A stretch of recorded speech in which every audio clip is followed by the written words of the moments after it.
قرئ القرآن فاستمعوا له وأنصتوا لعلكم ترحمون قالوا نرتله ب7 أحرف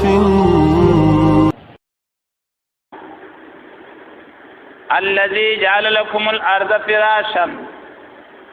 هغه ذات چې جوړ کړی تاسو د پاره مکه فرش یو دا چې عبادت هغه معنا مخکې ما کړی و هم په اصول کې او به مې په ایاک نعبدو کې ورسره هم ذکر کړه دلته به هم درته وایم چې عبادت معنا څه ده خپل ټول قوت او طاقت د قرآن او د سنت برابر باندې د الله د رضا لپاره استعمالول د تل کې عبادت دا لړنه ترجمه ده خپل ټول قوتونه صلاحیتونه د الله د کتاب او د رسول الله د سنت په برابر د دین لپاره استعمالول دي ته ویل کېږي څه عبادت د ځمکې احوال الله رب العزت بیان کړی دي په 9 طریقو باندې 9 یو طریقه دا ده چې دلته وایي جعل لكم الارض فراشا جوړه کړې ده تاسو له ځمکه فراش فرش ګرځولې ده دیم تعبیر کوي ممدودتن سورۃ رعد 3 نمبر آیات وګورئ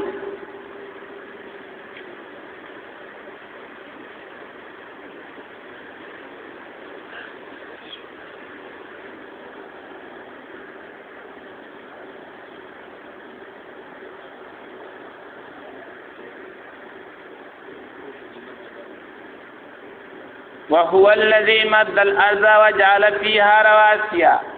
وأنهارا ومن كل الثمرات جعل فيها زوجين اثنين يغشي الليل النهار إن في ذلك لآيات لقوم يتفكرون مد معنى ممدودا غړول شوی دلته تعبیر ته په څوک په ممدوده تن سره یعنی مد سره مسری سره دي ممدوده تن درم تعبیر کی مهد سورۃ طه 53 نمبر آیت وګورئ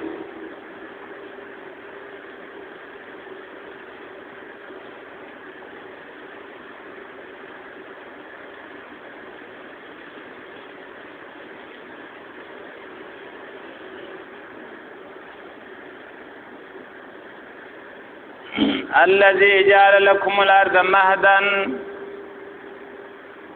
تاسو له مکه د مور غېږ ګرځولې ده مهد د مور غېږې ته وایي ځمکې تاسو له څه جوړه کړل د مور غېږه څلورم قرار سورۃ النمل 1 نمبر آیات ته وګورئ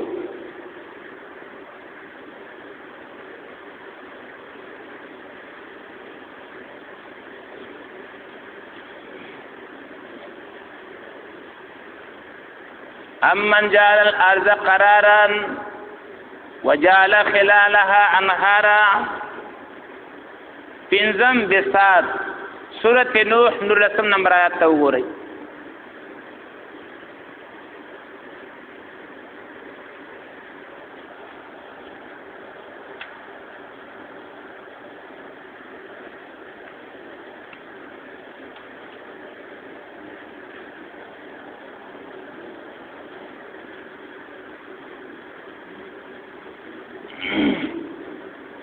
ثم يعيدكم فيها ويخرجكم إخراجا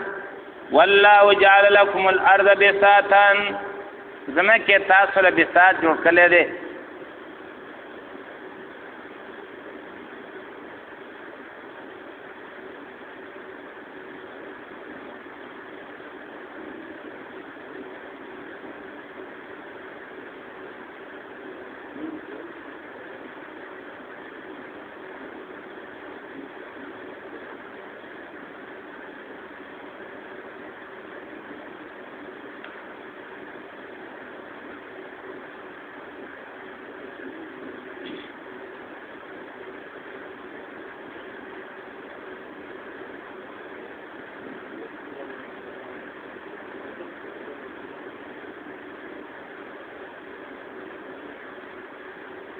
دا پرون ما خپ وضاحت باندې کدا چاره لګل پرون ما د حروف متقطعات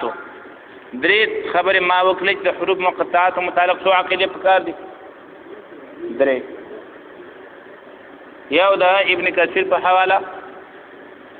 دیم د امام سیوطی په حواله درې مدا چې راوړل دي حروف په کلام فصیح کې دا معروف په مابین د يهودو کې او د عرب کې ویلو کنه دا خو ما پرون خپل وضاحت باندې ویل کوم ورکړه چې ټول لګلې نو غور دی وکي دا ما ویلو خبره مې کوله چې والله جعل لكم الارض بساطا دلته تعبیر ته په څه باندې وشو په بساط شپږم کفاتا سورۃ مرسلات 15 نمبر آیت وګورئ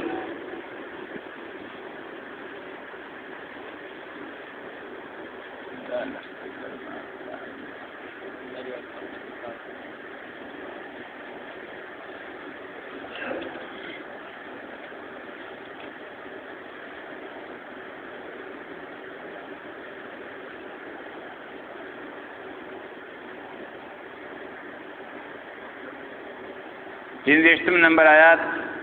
وتا ګورئ الم نجعل الارض کفاتا وم تعبیر دحوه سورۃ النازعات والارض بعد ذلك دحاها نالتا معنا د دحوه باندې اتم تعبیر طحوه طحاها سورۃ شمس کی راضی نهم تعبیر مستقر سورۃ بقرہ شپږ درشم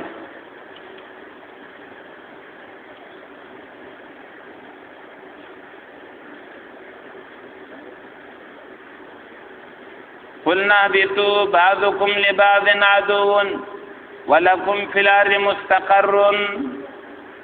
دا نه تعبیر د زمکه نه الله قران کې کوي او مقصد ټول یو دی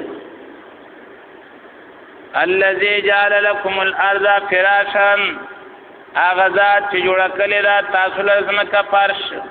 والسماء بناء او اسمان چت وانزل من السماء ماء او راوري د برنوب فاخرج به من الثمرات رزقا لكم فسراو باسی پاغی سرا د میونا خوراک تاسو لرا فلا تجعلوا لله اندادا نو مجوړوي د الله سرا اندادن شریک دی باندې خلق سوال کوي چې انداز جمع د ند دا او ند معنا دا مساوی د شی نو څه معنا الله سره برابر ممنئ او د الله نه غټ یا وړو کې دا اومنئ دلته صرف انداز نه پېښوي دي ند نه پېښوي دي نو معنا ادنا والا کرے شنو خیر دی دا غي جواب چې عام مفسرین دلته معنا د شریک کوي فلا تجعلوا لله اندادا موجوړوي د الله سره شریک کاغا ادناوی کاغا مساوی کاغا اعلاوی په دلیل د قل هو الله احد الله الصمد لم یلد کی نفی د ادنا وشلا ولم یولد کی نفی د اعلا وشلا ولم یکن له کفوا کی نفی د چا وشلا د مساوی نو قرآن یو ځکه اجمال کی بل ځکه به تفصیل کوي خل تمر الله نو هغه خلک چې دی باندې اعتراض کوي چې نیت خو مساویت ته وي خیر د کادنا والا راشي هغه نه پوي قرآن دلته نید استعمال کړی دی خو موږ به نور سورتون تم ګورو او د هغه صورت په نظر کې نیولو سره مفسرین صرف معنا کې شریک ولا تجعلوا لله اندادا دا الله سره شریک ما جوړوي کاغه د ناوی کا علاوی کا برابر وي یو قسم شریک الله نه لري وانتم تعلمون او تاسو خپويږئ څنګه چې دا معبودان تاسو لا تخلقوا شيئا تشم نش پیدا کوله ولا ترزقوا